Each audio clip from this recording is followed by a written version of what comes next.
Hello again from Central Virginia.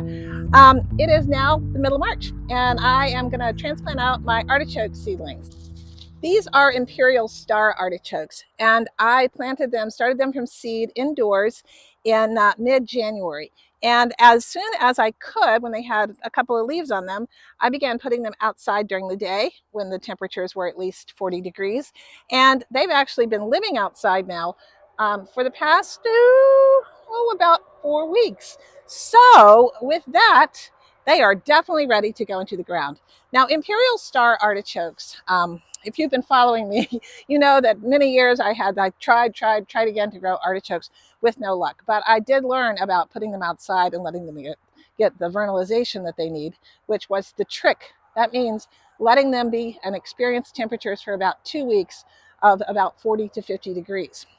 Now, Imperial Star artichokes are not a perennial variety. That variety does not grow particularly well for me in this area. But these are meant to be annuals, and they were just delicious.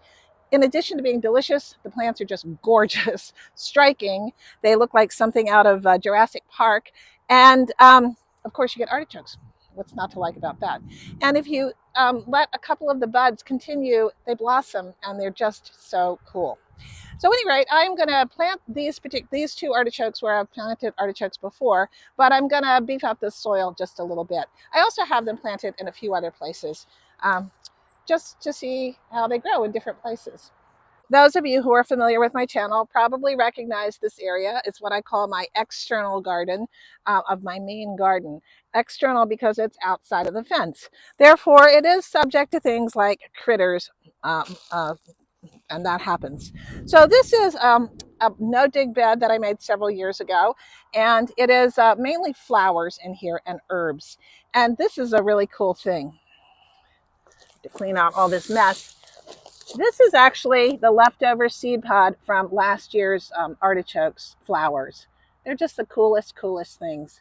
So anyway, and I have a lot of other things like Monarda growing in here, and some lupins and some lemon balm that is taking over the universe.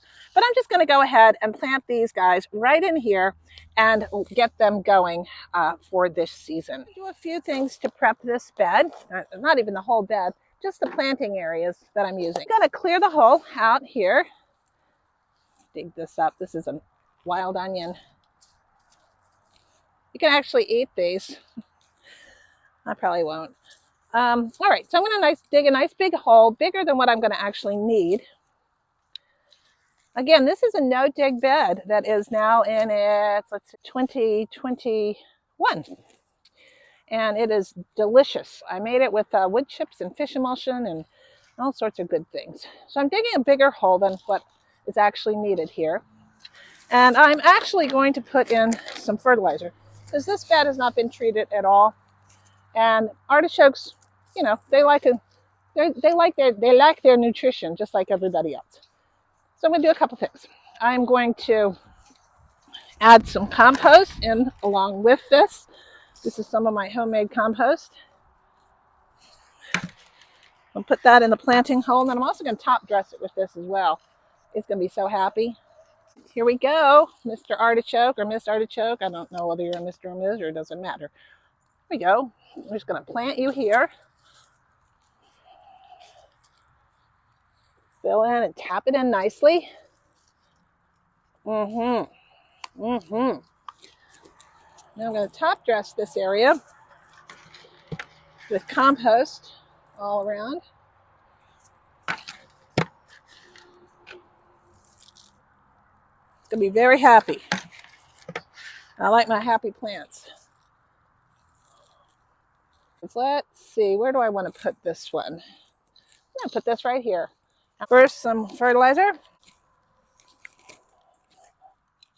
Some compost in the hole. Dig that around. Here comes the artichoke. And just like that, those artichokes are planted. I think my artichokes were harvested last year in July, and they were so delicious. There's nothing like fresh produce, and especially when it comes to things like asparagus and artichokes, which there's just no comparison to what you can get in the store. So anyway, This is my 4th year trying to grow artichokes. Last year was my first successful year. Maybe this will be a successful year too. I will keep you posted as always.